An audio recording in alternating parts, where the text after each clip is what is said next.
TV와 마이크. 2부 찬양이 3부로 이렇게 넘어왔어요. 그래서 여러분 많이 이 시간을 기억해 주시고 또 이번 시간에 더 뜨겁게 찬양하고 더 뜨겁게 기도하고 하나님 만나는 그런 시간이 되었으면 좋겠습니다. 우리를 담당하는 우리 조이풀 찬양단이 이를 잘 감당할 수 있도록 늘 기도해 주시길 부탁드립니다. 우리 함께 찬양문 앞에 나아갔으면 좋겠습니다. 우리들은 매일의 삶 가운데 때로는 잊고 살기는 하지만 어떤 상황 가운데 늘 동행해 주시는 하나님의 사랑을 이 시간 고백하시면서 찬양하기를 원합니다. 우리 감사의 시험에 닥쳐올 때 우리 마음을 다해 찬양하겠습니다.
나의 모든 생활 속에서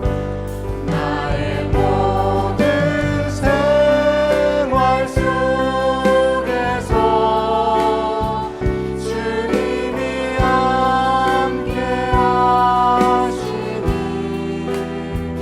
주님의 성령 나를 인도하시니 시험이 나를 찾아올 때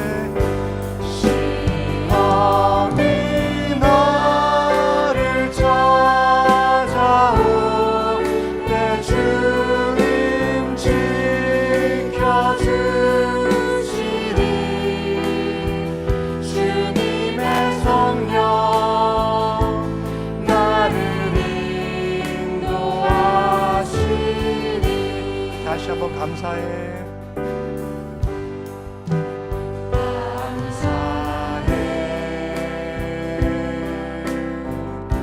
시험이 닥쳐올 때에 주께서 인도하시니 두려움 없네. 또 감사해.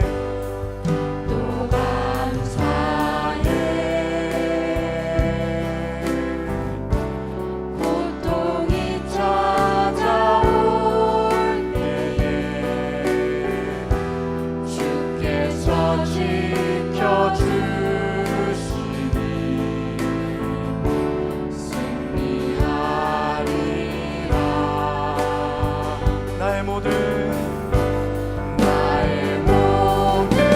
생활 속에서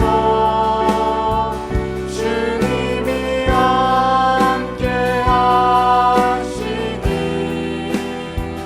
주님의 성령 나를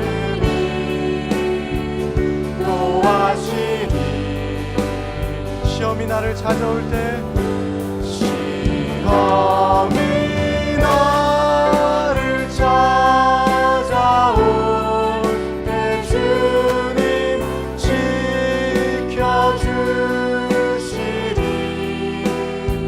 주님의 성령 나를 인도하시니 나의 모든 생활 속에서 나의 모든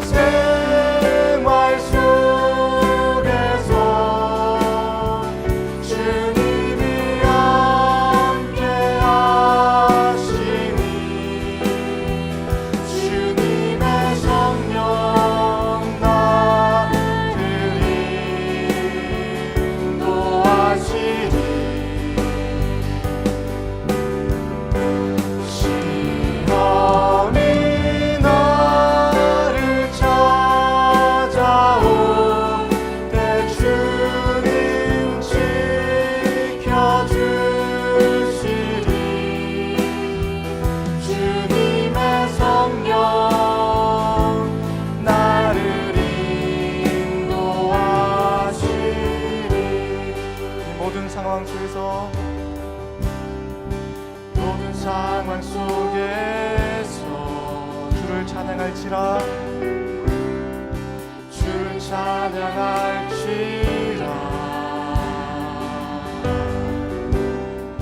주는 너의 큰 산길 큰 도움이시라 주의 얼굴 구할 때 주의 얼굴 구할 때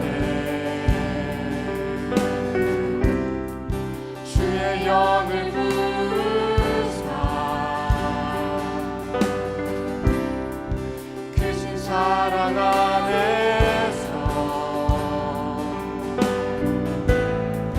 주를 보게 하소서. 내 영혼이 확정되어 싸우니 내 영혼이 확정되고 확정되어 싸우니 믿음의 눈 들어 주를 바라봅니다. 내 영혼이 확정되고 확정되어 싸우니 믿음의 눈 들어 주를 바라봅니다. 모든 상황 속에서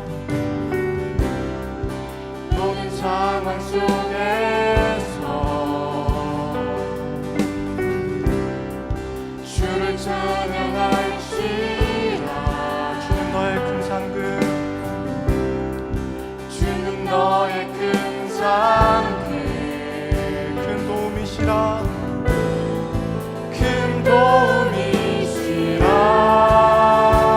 주의 얼굴 구할 때 주의 얼굴 구할 때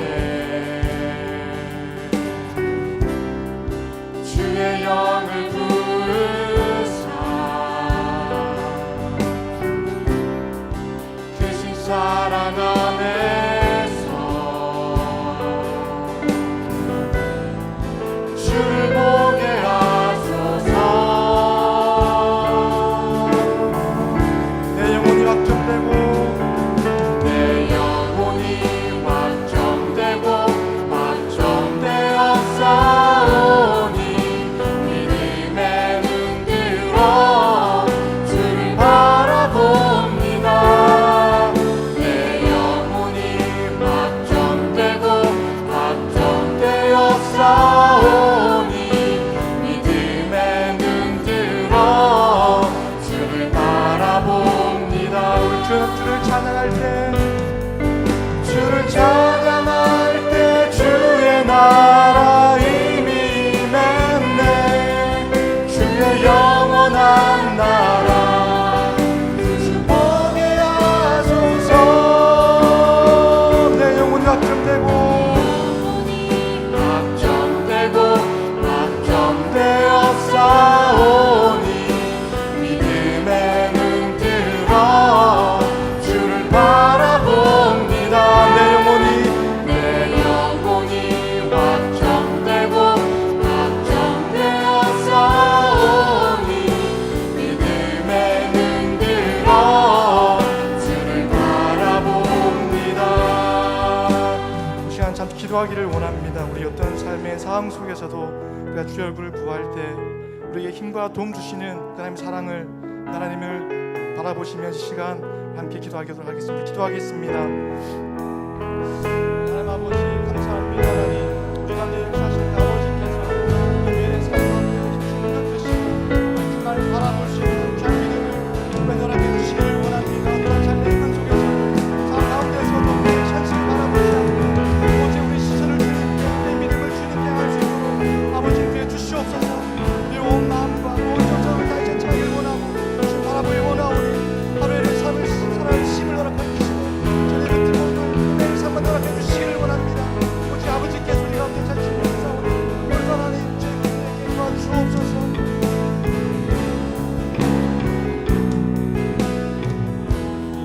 내게로부터 눈을 들어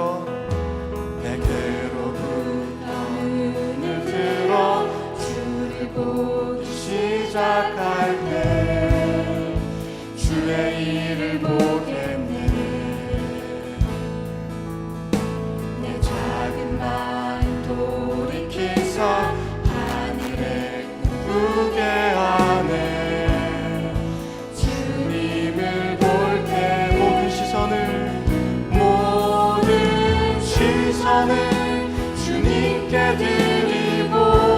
살아계신 하나님을 느낄 때, 살아계신 하나님을 느낄 때, 내 삶은 주의 역사가 되고 하나님이 일하기 시작하네. 성령이 나를 변화시켜, 성령이 나를 변화시켜 모든 두려움 사라질 때 주의 일을 보겠네.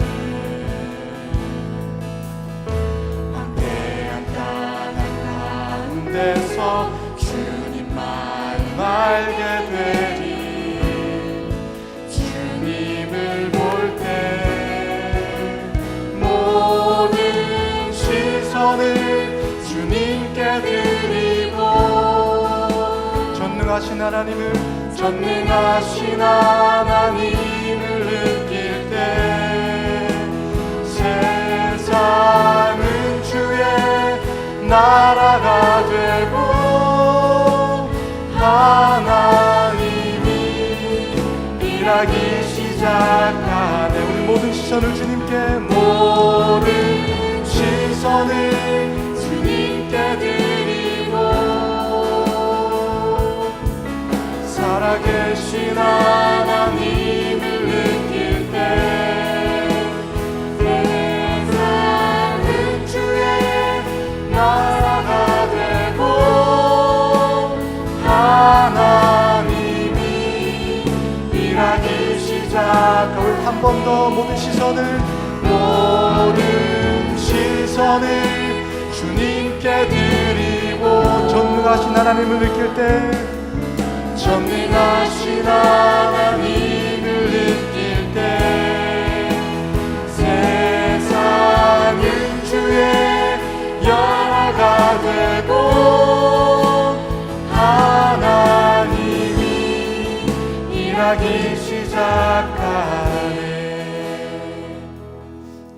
우리 계속 자기를 원합니다. 오직 주신 보혈만이 우리 함께 나아가는, 또 우리 영을 새롭게 하는 오직 그 한결됨을 이 시간 믿음을 고백하시면서 찬양 나아가길 원합니다. 우리 보혈을 지나 함께 찬양하도록 하겠습니다.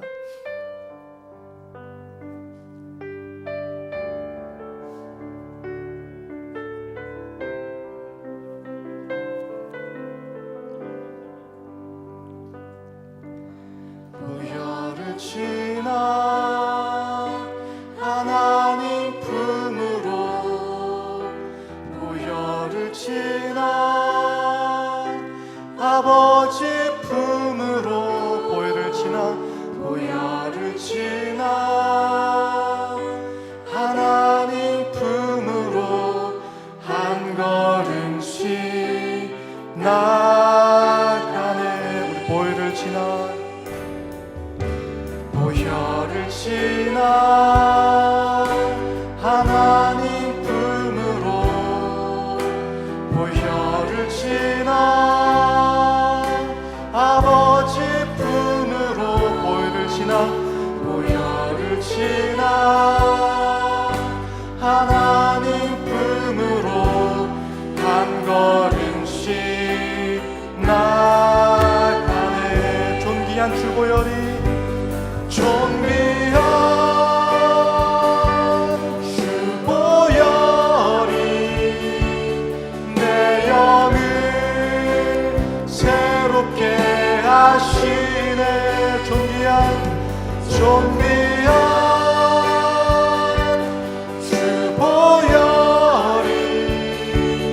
내 영을 새롭게 하네. 존귀한 주보혈이,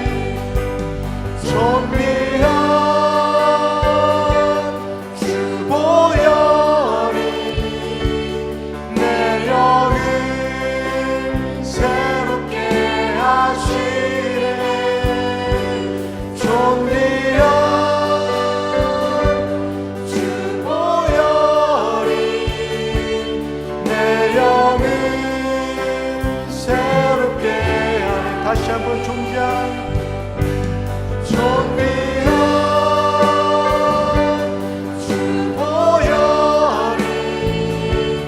내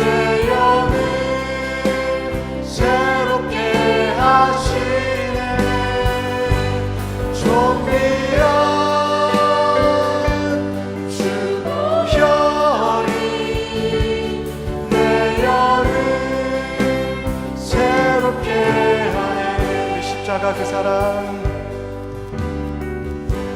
십자가 그 사랑, 멀리 떠나서 무너진 나의 삶 속에 잊혀진 주를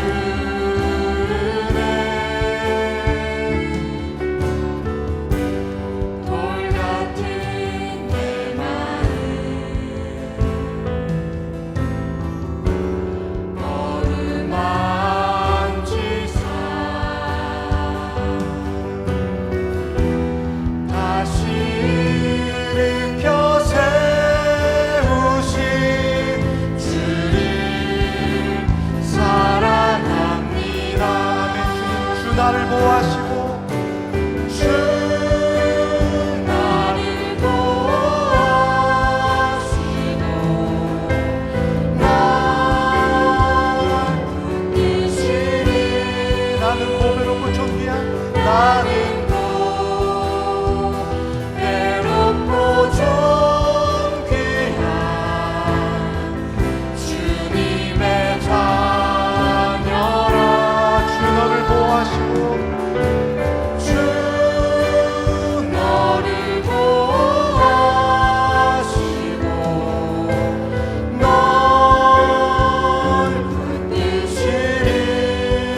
보배롭고 너는 보배롭고 존귀한 주의 자녀라. 주 나를 보호하시고 주 나를 보호하시고 날 붙드시리. 나는 보배롭고 존귀한 나는 보배롭고 존귀한 주님의 자녀라. 주 너를 보호하시고 주 너를 보호하시고 널 붙드시리. 너는 보배롭고 존귀한 주의 자녀라. 함께 또 기도하기를 원합니다. 우리 안에 십자가의 사랑과 능력을 복하게 하옵소서. 그 사랑과 능력을 우리 이웃들에게 흘려보낼 수 있도록, 그래서 주님이 기뻐하시는 영혼 구원의 그 사명을 우리 예일 공동체 잘 감당할 수 있도록 우리 십자가의 능력을 회복하게 해달라고 우리 시간 다음에 통성으로 기도하도록 하겠습니다. 기도하겠습니다. 아버지 하나님 감사합니다. 하나님, 우리가 얼마나 보배롭고 존귀한 자인지 아버지 시간 알게 하기를 원합니다. 하나님, 이 삶 가운데 십자가의 능력을, 이 사랑을 회복하기를 원합니다. 그래서 하나님, 이 십자가의 사랑과 이 능력을 우리 이웃들에게 흘려보낼 수 있는 제를 소망합니다. 하나님, 이 시간 서로 함께 해주시고 은혜 허락하여 주옵소서. 아버지 하나님, 어떤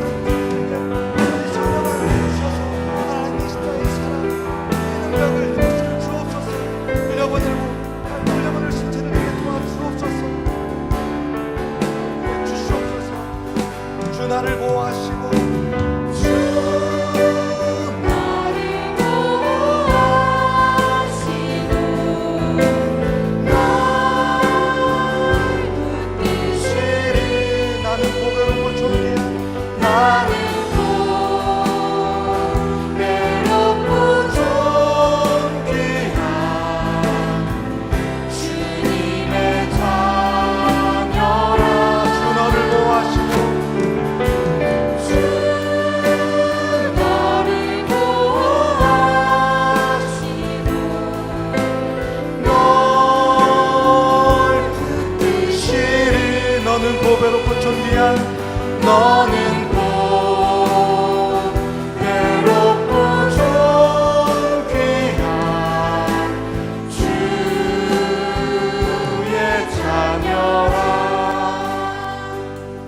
아멘. 이 시간 또 기쁨으로 우리 앞에 나가길 원합니다. 우리 오라 우리가 이 찬양 하실 텐데요. 바로 우리가 모인 이곳이 우리 여호와의 산이고 여호와의 전이고, 또 이곳에서 오늘 주의 도를 배우고 또 지금 길로 행하는 이 놀라운 일들이 일어나기를 소망합니다. 기쁨으로 일들을 바라보시면서 찬양하도록 하겠습니다. 오라 우리가 찬양하겠습니다.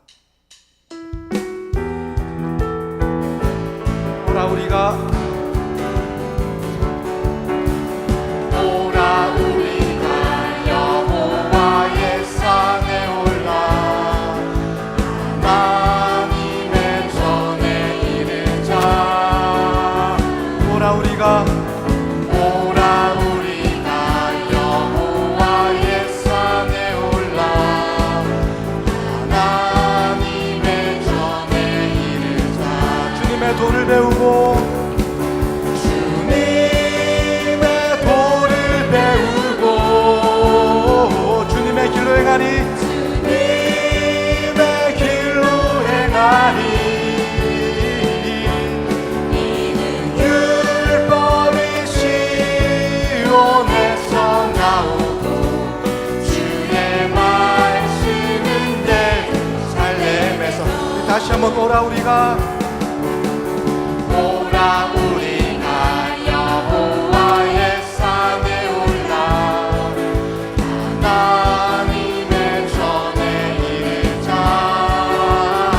오라 우리가, 오라 우리가 여호와의 산에 올라 하나님의 전에 이르자. 주님의 도를 배우고 주님의 도를 배우고 주님의 길로 행하리. 이는 율법이 시온에서 나오고 주의 말씀은 예루살렘에서. 주님의 도를 배우고 주님의 도를 배우고 주님의 길로 행하리. 이는 율법이 시온에서 나오고 주의 말씀은 예루살렘에서. 당신을 기뻐하는 하나님, 당신을 기뻐하는 하나님, 아멘. 당신을 축복하는 하나님, 당신의 웃는 얼굴 속에서 하나님의 웃음 보이네. 당신의 길을 아는, 당신의 길을 아는 하나님, 당신의 마음을 아는 하나님, 당신이 행복할 수 있도록 하나님 돌보시네. 그 하나님 신실하시고 수인 많은 사랑 당신에게 주길 원하네. 그 하나님 하늘에 쌓은 새로운 소망을 당신에게 주. 그 하나님 신실하시고 그 많은 사랑 당신에게 주길 원하네.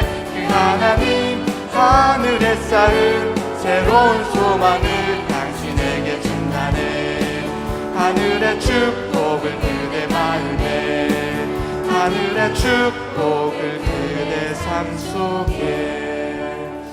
늘 하늘의 축복을 품고 살아가는 우리 예리 모든 지들 다 되었으면 좋겠습니다. 이 시간에는 마지막으로 찬양할 텐데요, 우리 오늘 시간 올려드렸던 찬양과 우리 기도와 주를 향한 우리의 마음이 이 시간 함께 연락되기를 원합니다. 그렇게 되기를 진심으로 소망합니다. 이 마음을 담아서 우리 나의 입술의 모든 말과 나의 마음의 묵상이 함께 찬양하도록 하겠습니다.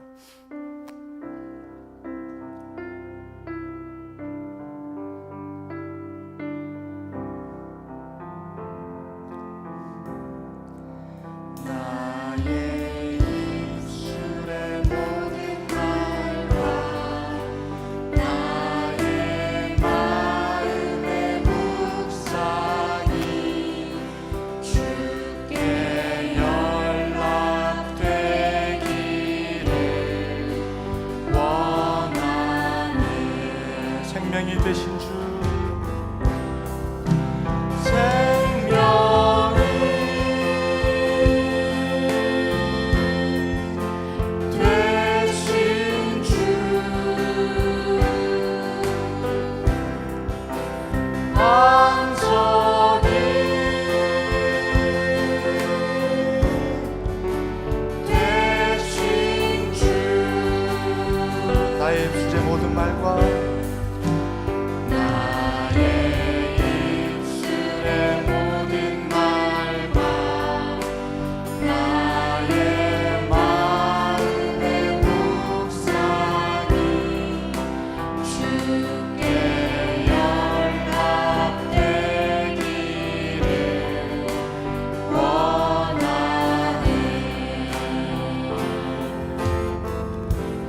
주안의 삶을 올려드리면서 기도했으면 좋겠습니다. 우리 삶을 올려드리고 또 우리 오늘 OSL 예수영전 모임과 또 이번 주 돌아올 우리 임직식을 위해서 또 예를 공동체를 위해서 함께 동서로 기도하겠습니다.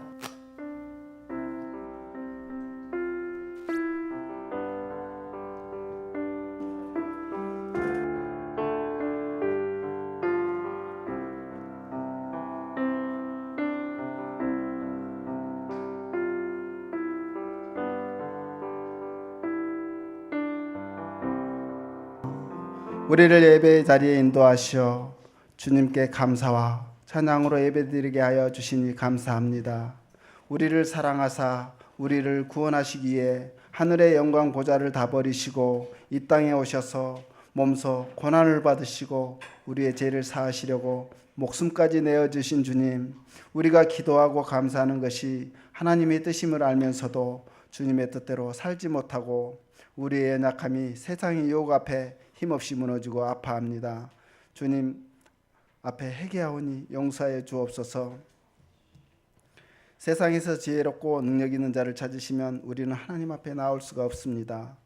우리가 주님을 영접하고 주님 안에서 빛의 자녀되어 선함과 의로움과 진실함이 주님으로부터 시작됨을 알기 위하시고 우리가 하나님 안에 있음을 늘 고백하게 하옵소서. 우리가 탐욕에서 벗어나 영적으로 가난한 자가 부욕케 되는 십자가의 사랑이 살아있는 교회, 주님이 원하시는 교회가 되어 복음을 전파하고 만인이 기도하는 예일교회가 되게 하옵소서. 많은 사람들 중에 우리를 먼저 주님의 자녀로 부르시고 주님의 몸된 교회를 위하여 주님이 주신 귀한 직분을 받아 임직을 준비하는 손길들이 있습니다. 임직자들이 주님을 사랑하는 신앙 고백이 되어 예일교회와 성도들을 섬기는 데 어려움이 없도록 임직자들의 마음에 기쁨이 묻어나게 하여 주시옵소서. 선교지에서 사역하시는 선교사님을 하나님께서 친히 지켜주시고 주님의 말씀을 잘 전할 수 있도록 인도하여 주옵소서. 교회와 감옥장마다 드러나지 않는 섬김이 귀한 줄을 알고 헌신한 주의 일꾼들을 기억하시어 봉사하는 손길마다 위로와 평강이 하나님께 함께하여 주시어 그들에게 한없는 은혜가 넘치는 축복이 임하게 하옵소서. 이 시간 단위에서 말씀을 선포하시는 목사님을 영육간에 강건하게 하시어 성령으로 붙잡아 주시옵고 주의 말씀을 선포할 때마다 세상적인 생각들이 사라지게 하여 주님의 십자가를 통해 드러내고자 하는 주님의 진리의 말씀을 깊게 사모하는 시간이 되게 하여 주시옵소서. 우리 모두가 주님의 말씀으로 영원히 목마르지 않는 생명수를 얻을 수 있는 예배가 되게 하여 주시옵소서. 우리 주 예수 그리스도의 이름으로 기도드리옵나이다. 아멘.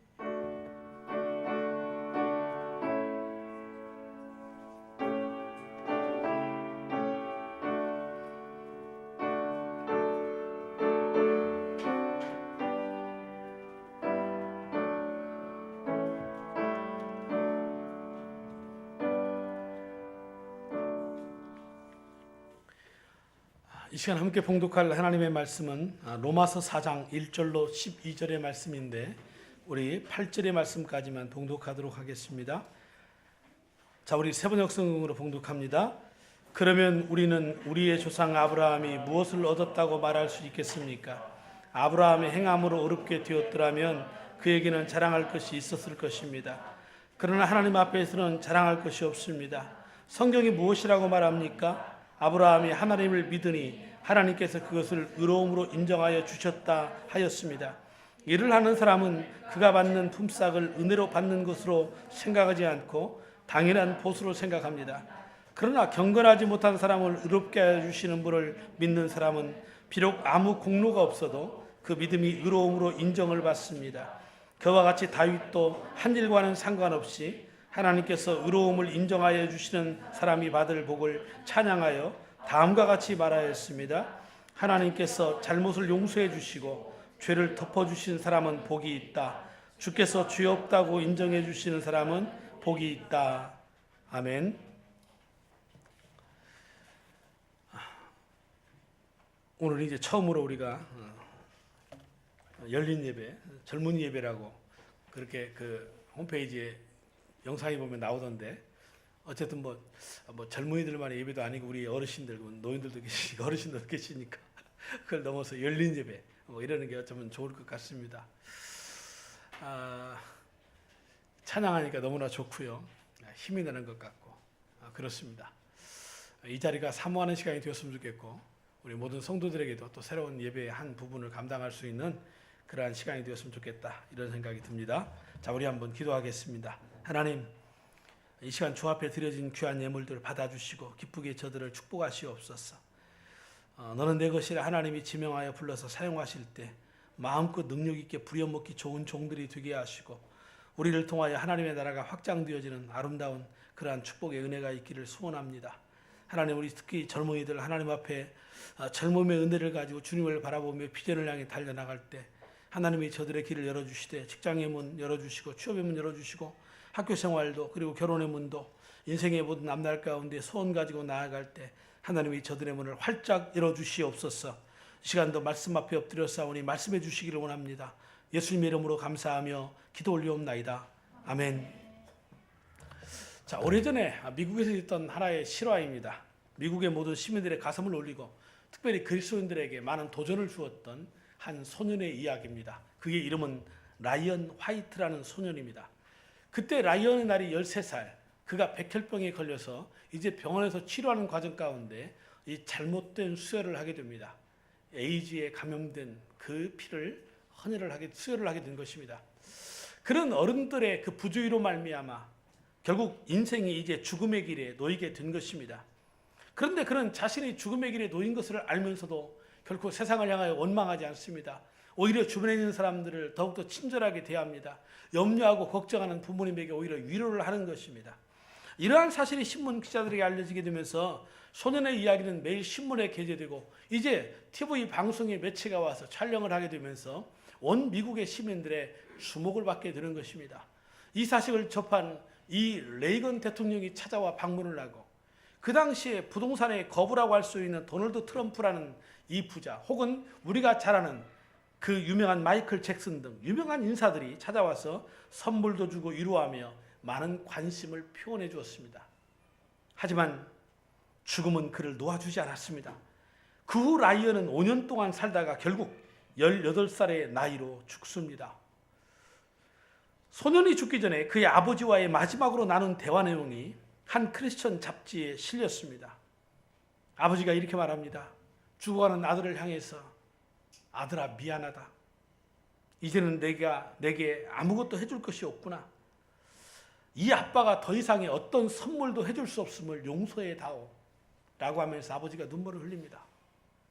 이때에 이 라이언은 아버지에게 그렇게 말합니다. 아빠, 전 지금까지 많은 선물을 받았지만 아무도 아빠 같은 선물을 나에게 주신 분이 없어요. 아빠는 저에게 죽어서도 천국에 갈 수 있는 티켓을 선물로 주셨잖아요. 바로 예수님을 소개해 주셨잖아요. 아빠 때문에 교회에 나가서 예수님을 믿고 영생을 선물로 얻었는걸요. 이보다 더 위대한 선물은 없을 거예요. 이것이 마지막에 죽음 앞에 서 있던 그 아버지와 아들과의 대화의 내용이었던 것입니다. 사랑하는 여러분, 이제까지 여러분들이 받아본 선물 중에서 가장 귀하고 기억에 남는 선물이 무엇입니까? 또는 여러분들이 남에게 주었던 선물 중에 가장 귀한 것은 어떤 것이었습니까? 하지만 이 세상의 그 어떤 선물보다도 가장 귀한 선물은 하나님이 우리에게 주신 영생의 선물인 줄로 믿습니다. 그리고 이 영생은 인간의 노력이나 어떤 종교적인 행위, 어떤 돈과 인간의 땀에 의해서 얻어지는 것들이 아닙니다. 구원은 너무나도 값이 높고 가치가 높은 것이기 때문에 선물로 받지 않으면 도무지 우리가 받을 수 없는 것입니다. 죄의 삭은 사망이라고 했습니다. 누가 이 사망을 이기고 구원을 받을 수 있겠는가? 누가 이 사망을 극복하고 영원한 생명을 얻을 수 있게 한단 말인가? 오늘 본문은 구약의 그 아브라함의 이야기를 들어서 우리에게 우리가 영생의 구원을 받는 의로움이 어떻게 이루어지는 것에 대해서 우리에게 설명을 하고 있습니다. 그래서 우리는 이 본문의 말씀을 통해서 우리가 어떻게 의롭게 되어지는가에 대해서 말씀을 나눌 겁니다. 먼저 1절과 3절의 말씀을 보면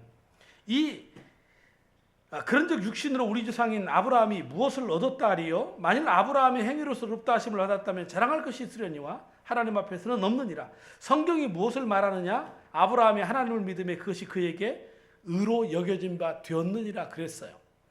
여러분, 아브라함은 노령에 하나님의 명령 따라 고향과 친척과 아비의 집을 떠납니다. 그가 가는 길은 사실 무모해 보일 만한 길입니다. 왜냐하면 나이 먹어 그 풍요로운 그 갈대아 지방에서의 삶을 정리하고 미지의 세계, 그것도 불확실한 세계, 어느 곳으로 무엇을 향해 가야 될지도 모르는 그 세계를 향하여 간다고 하는 것은 너무나도 무모한 거 아닙니까? 하지만 믿음이라는 것이 무엇입니까? 내가 이성으로 판단해서 어떤 합리적인 것, 모든 경험적인 안정성, 이 모든 것, 적어도 우리가 흔히 말하는 적어도 7활의 성공률은 있어야 가는 거 아니냐? 어떤 이러한 개념으로 이 믿음을 접근한다면 결국 그것들은 믿음이 될 수가 없는 것들이죠. 믿음은 무엇입니까? 비록 그것이 불확실해 보이고 그것이 내 이성과 경험에는 맞지 않아도 그것이 하나님의 말씀이라면 나는 간다. 이것이 바로 믿음 아니겠습니까? 아브라함에게는 동행할 자녀도 없어요. 오직 두 노인이 유일한 조카인 롯과 함께 그 길을 떠나는 겁니다. 여러분, 그렇다고 이 아브라함이 그렇게 무모한 사람이거나 허무맹랑한 그런 사람 아닙니다. 다만 하나님의 명령을 듣고 그가 의심 없이 순종하고 행동한다라는 것입니다. 여기에 아브라함의 위대한 믿음이 있는 것입니다. 여러분, 아브라함과 아내 사라에게 가장 큰 소원은 뭘까요? 자식을 갖는 겁니다. 늙어가면서 자식 없는 것은 당시의 사회에서 저주받는 것으로 여겨졌습니다. 이미 아브라함도 사라도 자식에 대한 기대와 희망은 이미 포기한 지 오래됩니다. 그래서 가나안 땅을 향해 가다가 이제 다메섹에서 한 사람을 종으로 구하는데 그가 엘리에셀입니다. 아브라함은 자신이 후사가 없기 때문에 이종 엘리에셀을 통하여서 자기의 후사로 삼기를 원하는 것입니다. 그런데 하나님께서는 아니라, 내가 데려다 키운 자는 결코 하나님의 약속하신 후손이 아니라고 말씀을 하시는 겁니다. 그런데 어느 날 하나님께서 아브라함을 찾아오시고 부르십니다. 그리고 이렇게 말씀하십니다. 저 하늘의 별을 보아라. 네 자손이 저 하늘의 뭇별과 같이 많을 것이고 저 해변가의 모래를 보아라. 저 해변가의 모래처럼 너희 자손이 많을 것이다.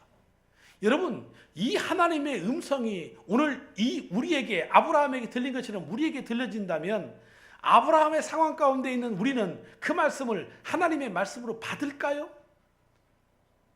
이건 말이 되는 소리가 아니지 않습니까? 도무지 이해할 수 없는 말씀을 하나님이 하시는 겁니다.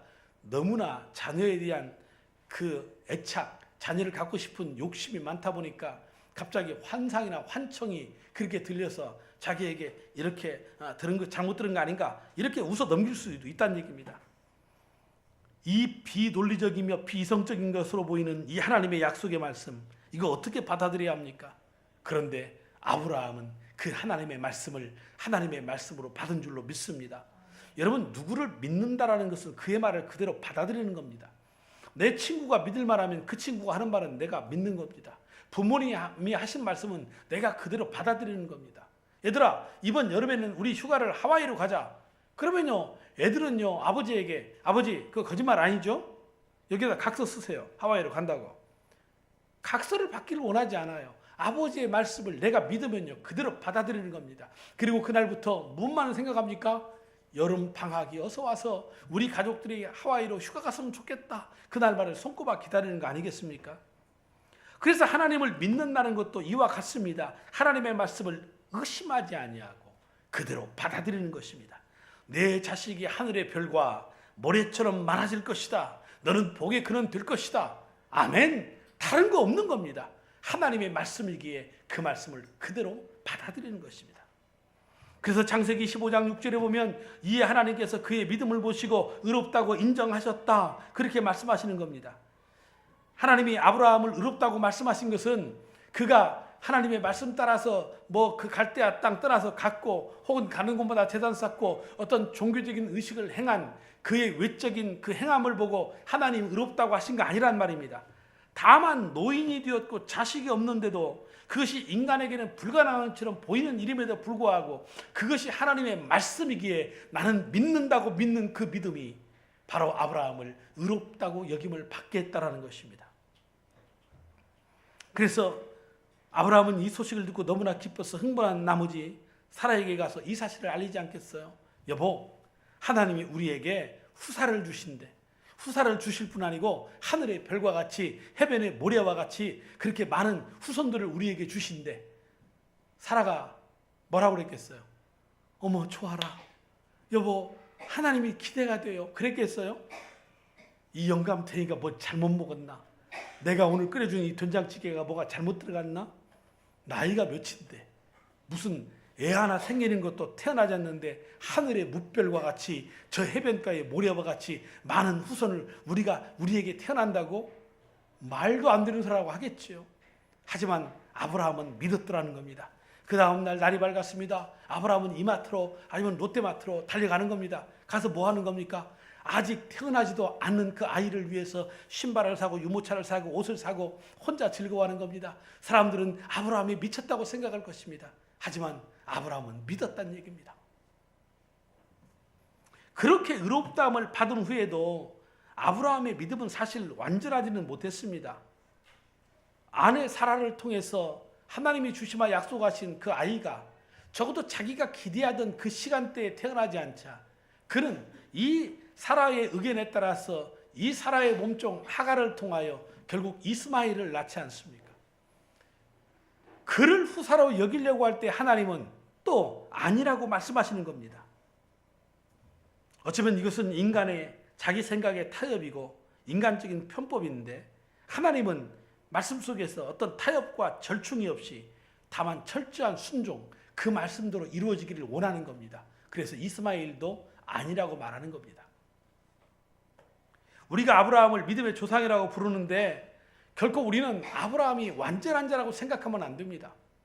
그는 약속을 믿었지만 하나님이 자식을 주겠다는 그 말씀 앞에 때로는 그 기다림에 이와 같은 실수도 하고 기근 때에는 먹을 것이 없어서 내려가서는 안 될 예굽에도 내려가고 남자로서 해서는 안 될 자기 살겠다고 자기 마누라를 자기 누이라고 속이는 이러한 실수를 그는 범했던 것입니다.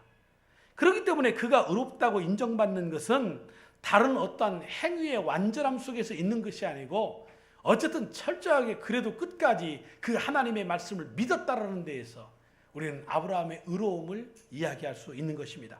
그래서 이 사실에 대해서 히브리 기자는 히브리서 11장 8절과 11절에서 믿음으로 아브라함은 부르심을 받았을 때에 순종하여 장래의 기업으로 받을 땅에 나아갈새 갈 바를 알지 못하고 나갔다고 그랬고 이러므로 죽은 자와 방불한 한 사람으로 말미암아 하늘의 허다한 별과 또 해변의 무수한 모래와 같이 많이 생육하였느니라 그랬습니다. 사랑하는 성도 여러분, 우리들이 믿음으로 의롭다함을 받습니다. 결코 어떤 행위에 의해서가 아닙니다. 그렇기 때문에 어떤 행위를 가지고 하나님 앞에 의롭다고 여기려고 하지 마십시오. 세상의 종교는 다 그와 같은 원리입니다. 신을 감동시켜야 돼요. 그래서 그 신 앞에 별짓을 다 하는 겁니다. 그래서 우리가 100일 작정 기도를 한다.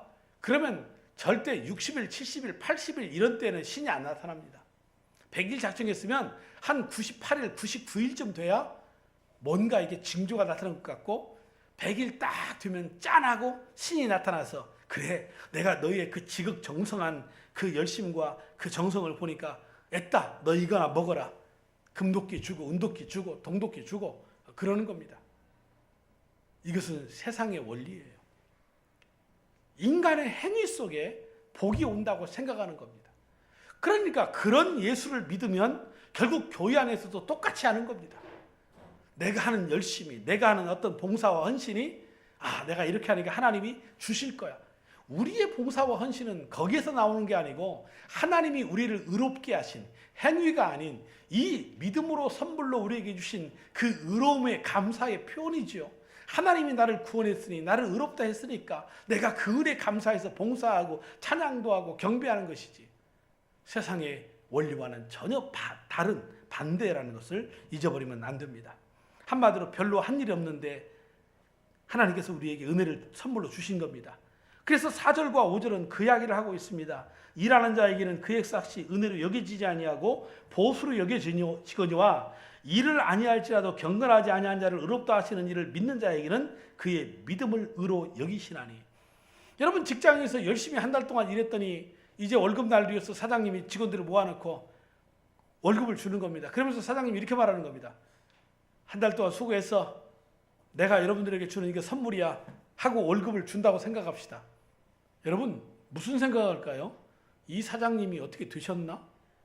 우리가 피땀 흘려서 정말 뼈꼬리 다하도록 열심히 일한 결과를 지금 받는 거고 내가 일한 만큼의 보수가 아니라고 생각을 하는 겁니다. 그리고 근로의 어떤 처우와 이런 개선이 필요하다고 그렇게 또 요구하는 거 아니겠어요? 그런데 별로 할 일이 없는데 무엇인가를 받는다면 그것은 미안한 마음이고 감사한 선물이 될 수 있다는 얘기입니다.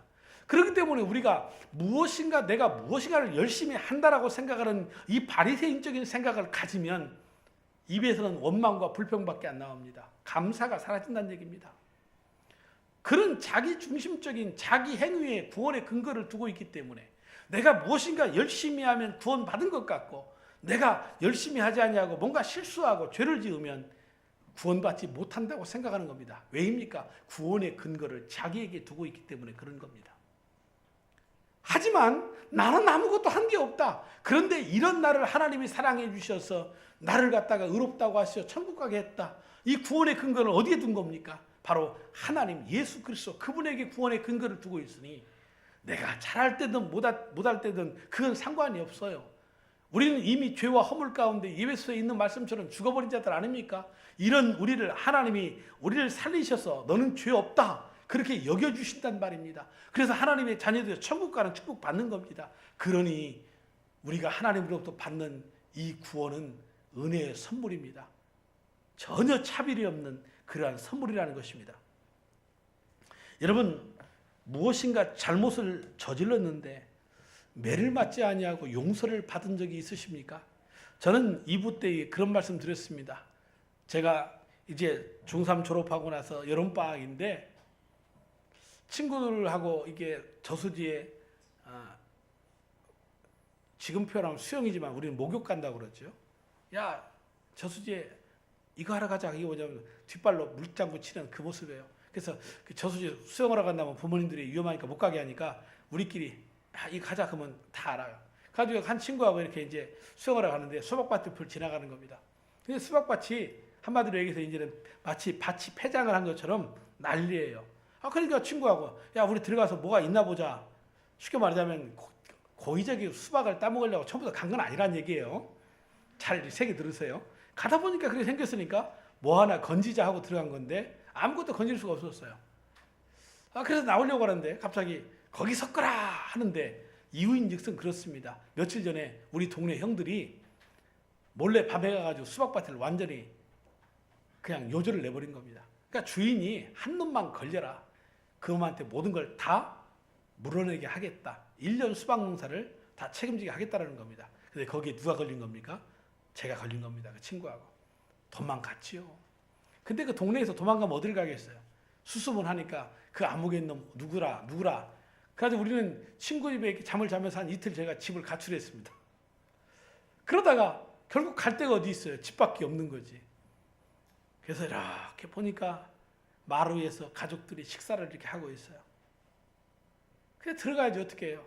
이제 나는 죽었다 하고 이렇게 들어갔는데 식사를 하시면서 왔냐? 그러면서 하는 말이 아버지 하시는 말씀이 밥은 먹었냐? 밥 먹어라. 그리고는 이제 큰 기침 한번 하시고 대문 밖으로 나가버리시더라고요. 물론 그 이후에도 저는 아버지한테 그 문제에 대해서 어떤 추궁도 어떤 이야기도 꾸중도 듣지는 않았습니다. 사실 아버지가 다 해결하신 겁니다. 여러분 하나님은 우리가 회개하고 찾아오기를 오래 참고 기다리시다가 그 불쌍히 여기는 마음 때문에 먼저 십자가 준비하셔서 예수 그리스도로 우리로 하여금 그 죄값을 다 치르게 하시고 누구든지 하나님 앞에 나아오라. 수고하고 무거운 짐자들아 다 내게로 오라. 내가 너희를 쉬게 해주시겠다. 그렇게 부르시는 겁니다. 그 하나님 앞에 우리는 믿음으로 나아가면 되는 겁니다. 우리가 한 것은 아무것도 없지만 그저 하나님이 주시는 그 구원의 축복, 그 선물을 믿음으로 받아들이면 모두가 다 의롭게 되는 줄로 믿는 것입니다. 그래서 구약의 선지자 이사야는 예수님 오시기 전에 700년 전 사람인데 그런 자기 만족에 취해서 죄 가운데 벗어나지 못한 백성들에게 오라, 우리가 서로 변론하자, 너희 죄가 주홍 같을지라도 눈과 같이 희게 될 것이고 진홍과 같이 붉을지라도 양털과 같이 깨끗하게 될 것이다 라고 말하면서 빽빽한 구름이 사라진 것 같이 짙은 안개가 다 없어진 것 같이 내 죄를 내가 다 해결했으니 이제로 내게 돌아오라. 내가 너희 죄값을 다 치루었다. 그렇게 말씀을 했던 겁니다. 우리의 죄에 대한 삭은 벌밖에 없지만 하나님이 우리의 모든 체질을 이미 아시고 먼저 우리를 사랑하신다라는 것을 보여주셨습니다. 그래서 우리는 구원을 얻기 위해서 우리의 힘으로 무엇인가 할 수 있는 게 아무것도 없는 겁니다. 전적인 하나님의 은혜인 줄로 믿는 것입니다. 그래서 어린아이가 이 밖에서 노는 장면을 생각해 보십시오. 엄마가 새 옷을 입혔어요. 그런데 이놈이 놀이터에 가가지고 놀면서 흙장난을 하고 이 들어가서는 안 될 시궁창에 들어가지고 옷을 다 버렸다고 생각합시다. 이 아이가 울면서 누구한테 갑니까? 엄마 하고 엄마한테 가는 거 아니겠어요? 그럼 엄마는 어떻게 합니까? 물론 화는 날지 모르겠지만 그 아이를 받아주는 겁니다. 이런 은혜를 깨달으면 내 모습 이대로 나를 받아주세요 찬송하는 거고, 나의 죄를 씻기는 예수의 피밖에 없다라고 그렇게 찬송을 부르게 되는 것입니다. 집을 뛰쳐나갔던 어느 가정의 둘째 아들, 지치고 실패할 때, 그리고 이제는 그 모든 걸 탕진하고 집으로 다시 돌아올 때 그 아들이 뭘 생각했겠어요? 내가 아버지한테 찾아가는데 아버지에게 드릴 무슨 선물? 그거라도 준비해야 되는 거 아니야? 그랬을까요? 아버지는 그 아들을 기다렸지 언제 그 아들이 가지고 올 선물을 기다리고 있었겠어요? 집 나간 아들이 그저 아무 일 없이 돌아오기만을 바라는 그 아버지의 사랑의 마음을 가지고 언제나 동구 밖에 서서 그 아들 오기만을 기다렸지 않겠어요? 아버지가 원하는 건 결코 선물이 아니었어요. 그저 돌아만 오면, 살아서 돌아만 온다면, 아버지의 품으로 돌아만 온다면. 그런데 어느 날 보니까 참 멀리서 누군가 오는데 누굽니까? 다른 사람은 못 알아봐도 부모는 자기 자식 알아봅니다. 그 아들, 집 나간 아들인 겁니다. 그러니까 그 아버지가 달려가는 겁니다. 그 아들을 향해서. 그리고 그 아들을 끌어안고 뭐라고 말할까요? 잘 왔다, 잘 왔다. 너 돈은 벌어왔냐? 너 네 애비 선물 사왔냐? 이거 안 물어보신다는 얘기죠. 잘 왔다, 잘 왔다. 재산을 다 잃어버려서도 괜찮다라는 거예요. 잘 왔다라는 거예요. 그리고 집에 가서 잔치를 벌이는 거죠. 한 햄버거 가게에 거리는 한 사람이 햄버거를 주문합니다. 외모가 너무나 지저분해서 같이 서 있기가 불편합니다. 주머니에서 3,000원 꾸깃꾸깃 꺼내더니 저 이름은 잘 모르겠지만 무슨 햄버거 주세요 그러는 겁니다. 종업원이 줘요 안 줘요? 줘요 안 줘요? 줘요. 왜요? 돈 냈으니까. 얼마짜리 줘요? 3,000원짜리. 그런데 누군가가 외제차 벤츠를 딱 타고 오더니 와가지고 햄버거 하나 주세요. 3,000원 딱 내요. 줘요 안 줘요? 주지요. 근데 뭐 때문에 주는 거예요? 그 돈 때문에 주는 겁니다. 얼마짜리 줘요? 돈 낸 만큼. 거지가 3,000원을 내도 3,000원짜리 주는 거고, 저 벤츠 타고 온 저 사람이 3,000원 내고 햄버거 달라 해도 3,000원짜리 햄버거 주는 겁니다. 대가를 지불했기에 그 대가만큼의 것을 주는 겁니다. 바로 이와 같은 겁니다. 하나님 앞에 우리 모습 그다지 아름답지 못합니다. 마치 더러운 옷과 같았고 악취 풍기는 그러한 인생입니다. 그런데 하나님이 그 아들 예수 그리스도를 십자가에 못 박아 죽게 하심으로 차별 없는 복음 가운데 누구든지 예수를 믿기만 하면 그 의로움을 선물로 주시는 줄로 믿습니다. 그래서 이 바울 사도는 이 의로움에 대해서 아브라함을 모델로 세웠는데 이제 두 번째로 누구 얘기를 합니까? 6절로 8절의 말씀에 보면 이제는 다윗의 이야기를 하고 있습니다. 일한 것이 없이 하나님께 의로 여기심을 받는 사람의 복에 대하여 다윗이 말한 바, 불법이 사함을 받고 죄가 가리워짐을 받는 사람은 복이 있고 주께서 그 죄를 인정하지 아니하실 사람은 복이 있도다 함과 같으니라. 여러분, 다윗은 왕입니다. 혹은 그를 성군이라고 그렇게 말합니다. 우리나라의 광개토 대왕이 우리나라의 영토를 최고로 넓힌, 그래서 우리가 광개토 대왕비 해가지고 뭐 역사책에서 배우지 않았습니까? 이스라엘의 역사 가운데 가장 이스라엘을 부강하게 만들었던 왕이라고 한다면 다윗을 빼놓고 이야기할 수가 없어요. 그런데 이렇게 하나님 앞에 놀라운 왕이었지만 하나님 앞에 무서운 죄를 범했다는 얘기입니다. 그런 사람이 어떻게 하나님 앞에서 죄 없다고 의롭다고 말할 수 있겠습니까? 그는 자기가 어머니의 모태로부터 죄 가운데 출생했다고 고백했습니다. 그런데 그는 시편 이제 32편 1절 말씀에 이런 고백을 합니다. 허물을 용서받고 죄가 가리움을 받는 자가 복이 있다.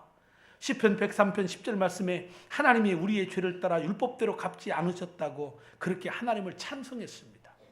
우리의 죄과를 동이 서에서 먼 것처럼 이 죄를 옮기셨다. 여러분, 북극점이 있고 남극점이 있어요. 그런데 동과 서는 점이 없어요. 이와 같이 영원히 우리의 죄를 옮기셨다고 그렇게 말하는 것입니다. 다윗이 간음죄와 살인죄에서 용서받고 새롭게 인생을 출발할 수 있었던 것은 아비가 자식을 불쌍히 여김같이 사랑하신 하나님의 사랑 때문이라고 고백하는 겁니다. 그리고 하나님은 그 죄를 다시는 기억지 아니하신다는 것입니다. 그래서 스스로 자기는 복이 있는 자라 그렇게 고백을 했던 것입니다. 여러분, 이 행복, 이 복을 우리가 받은 줄로 믿습니다.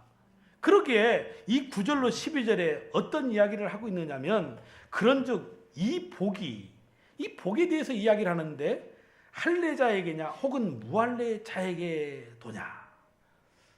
여러분, 이 논리는 이런 얘기입니다. 어려운 얘기 같지만 아주 간단한 얘기입니다.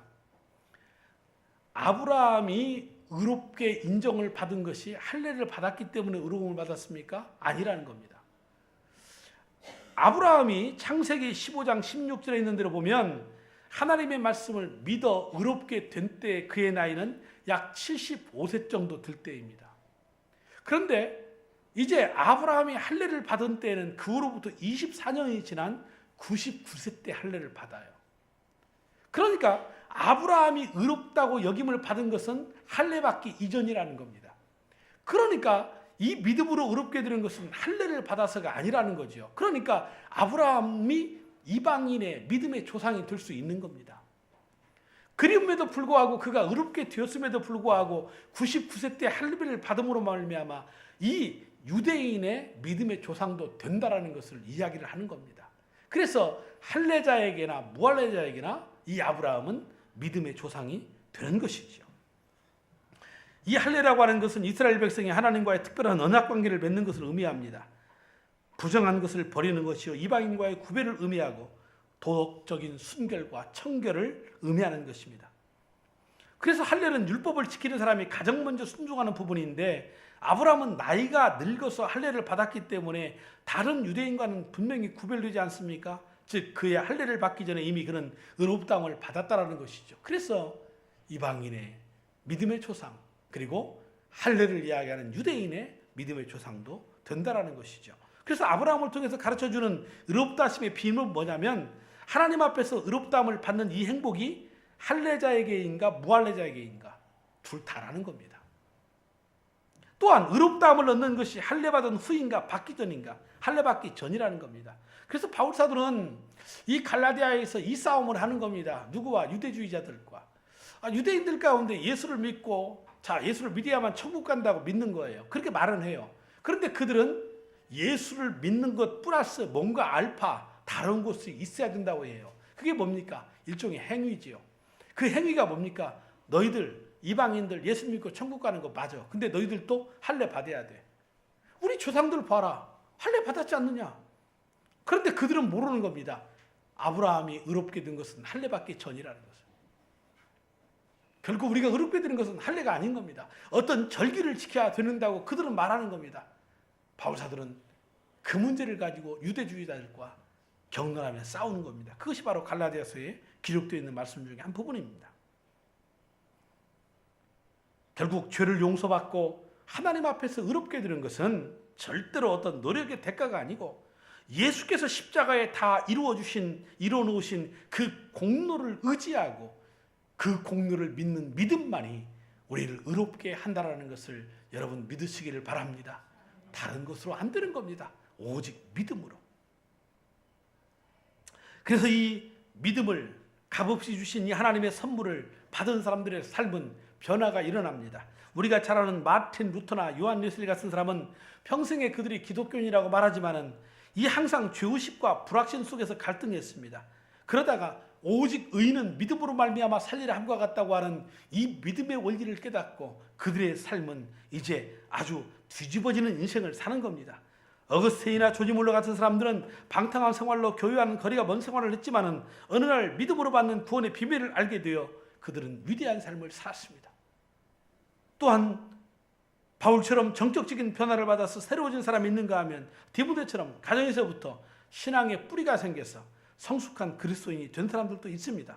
그런데 이들에게 있는 공통적인 특징이 뭐냐는 얘기입니다. 그것이 바로 믿음을 통해서 값없이 주시는 하나님의 이 선물, 그것을 믿음을 통해서 받음으로 말미암아 그와 같이 삶의 위대한 변화들이 있었다는 거지요. 모두에게 고통과 갈등도 있었어요. 또 때로는 불확신으로 고민하기도 했어요. 그런데 예수 그리스도를 믿고 받아들임으로 새 인생을 살게 되었다는 겁니다. 그래서 우리는 그렇게 선언하는 겁니다. 누구든지 그리스도 예수 안에 있으면 새로운 피조물이라. 이전 것은 지나갔으니 보라 새 것이 되었도다. 변화입니다. 새로운 가치관, 이 복음 안에서 값없이 주신 이 선물을 받음으로 말미암아 이 복음 안에서 새로운 인생의 가치관이 생기는 겁니다. 이 우리가 삶이 변하지 않는 것은 무엇 때문인 줄 아십니까? 가치관이 안 바뀌는 겁니다. 예수는 믿는다고 믿는데 과거로부터 내가 가지고 있던 이 변하지 않는 세상의 가치관, 이것이 안 바뀌니까 삶이 안 바뀌는 거예요. 우리가 인생 살면서 쓰레기와 같이 수많은 것들을 우리가 받아서 가지고 사는 거예요. 이거 다 예수 믿기 전에 삶 아니겠어요? 그런데 예수를 믿고 나니까 이 가치들이 다 의미가 없어요. 잘못된 가치예요. 세상의 가치예요. 이걸 포기해야 돼요. 이걸 버려야 돼요. 그리고 새로운 가치, 성경에서 말하는 주님이 말하는 가치로 내 인생을 새롭게 정립을 해야만이 그때부터 사람이 달라지는 거죠. 혹 여러분 나에게 변화가 없다고 생각하십니까? 그렇다면 여전히 나는 내 과거의 가치관을 가지고 그것을 끊임없이 고집하는 겁니다. 그리고 심지어는 하나님 보고 변화라는 겁니다. 내게 문제가 있다고 생각하지 아니하고 하나님이 변해라는 겁니다. 심지어 하나님까지도 바꾸려고 하는 것입니다. 이 얼마나 잘못된 것입니까? 사랑하는 성도 여러분, 오늘 하나님께서 우리에게 주신 이 은혜로 주신 선물 여러분 받으십시오. 우리의 행위로가 아니라 오직 믿음으로 된다고 하는 오늘 이 아브라함의 이 이야기를 들으면서 여러분 오늘 우리가 이미 이 놀라운 죄 용서와 구원의 기쁨을 받은 줄을 알고 여러분 이 기쁨을 누리시기를 바랍니다. 그 선물의 겉포장은 화려하게 보이지 않아도 그 내용물은 우리를 천국 백성으로 삼으시는 것입니다. 무슨 값을 지불하고 사려고 하지 말고 그저 감사한 마음으로 하나님이 선물을 주실 때 두 손 내밀어 하나님 감사합니다. 감사합니다. 받으시면 되는 겁니다. 하나님은 그에게 나오는 자를 구원하시겠다는 약속을 반드시 지키시는 분이십니다. 그리고 이제는 한 걸음 더 나아가서 이런 하나님의 은혜를 값없이 선물로 받았으니 우리가 이제는 빚진 자의 마음을 가지고 그 은혜에 감사하는 마음을 가지고 하나님의 나라와 영광을 위해서 그리고 그분이 원하시는 이 세상에 죽어가는 영혼들에게 이 하나님의 사랑을 흘려보내서 나만이 아닌 다른 사람도 성공시켜주고 함께 더불어 행복하게 살아가는 놀라운 축복된 성도들이 다 되시기를 주님의 이름으로 축원합니다. 하나님 아버지 감사합니다. 모든 것이 주가 우리에게 베풀어 주신 값없는 선물 은혜인 줄로 믿습니다. 우리에게는 티끌만한 그 어떤 의도 내세울 만한 것이 없습니다. 우리는 이미 죄와 허물 가운데 죽어버린 자들입니다. 아무리 우리가 선행과 노력과 공로를 가지고 하나님께 도달하려고 해도 결단코 도달할 수가 없습니다. 하지만 하나님이 우리의 이러한 처지와 형편을 아시고 우리의 마음을 아시사 먼저 그 사랑 가운데 독생자 예수 그리스도 이 땅에 보내주시고 십자가에 달려 죽게 하시고 사흘 만에 부활하시어 우리로 영원히 사는 이 귀한 축복을 우리에게 제공하시며 다 내게로 오라 초청하셔서 우리가 믿음으로 그 놀라운 축복의 구원의 선물을 받았으니 하나님 우리 사랑하는 모든 성도들이 이 믿음으로 말미암아 의롭게 되어 이 놀라운 축복 받은 이 사랑 가지고 이제는 나만이 아닌 다른 사람 성공시켜주고 다른 사람과 함께 더불어 행복하게 살아가는 축복되고 행복한 신앙생활 다 감당할 수 있도록 우리 하나님이 축복하여 주실 줄로 믿습니다. 모든 영광과 찬양을 주 앞에 올려드리며 우리 구주 예수 그리스도의 이름으로 감사하며 기도 올리옵나이다. 아멘. 자, 우리 다 함께 자리에서 일어나셔서 우리 앞뒤 옆 사람 모시고 인사합시다. 하늘 복 받으십시오. 하늘 복 받으십시오. 예, 감사합니다. 우리 찬송하며 나아가겠습니다.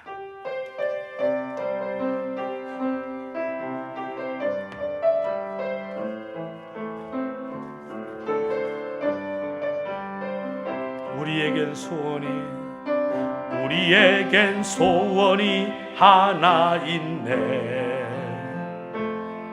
주님 다시 오실 그날까지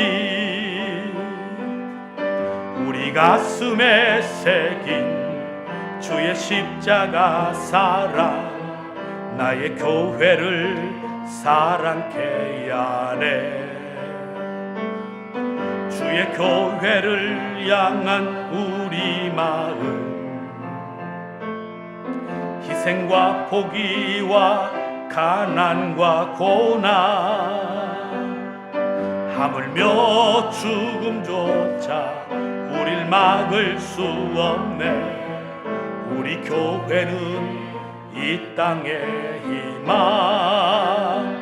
교회를 교회되게, 예배되게 우릴 사용하소서. 진정한 부흥의 날 오늘 임하도록 우릴 사용하소서.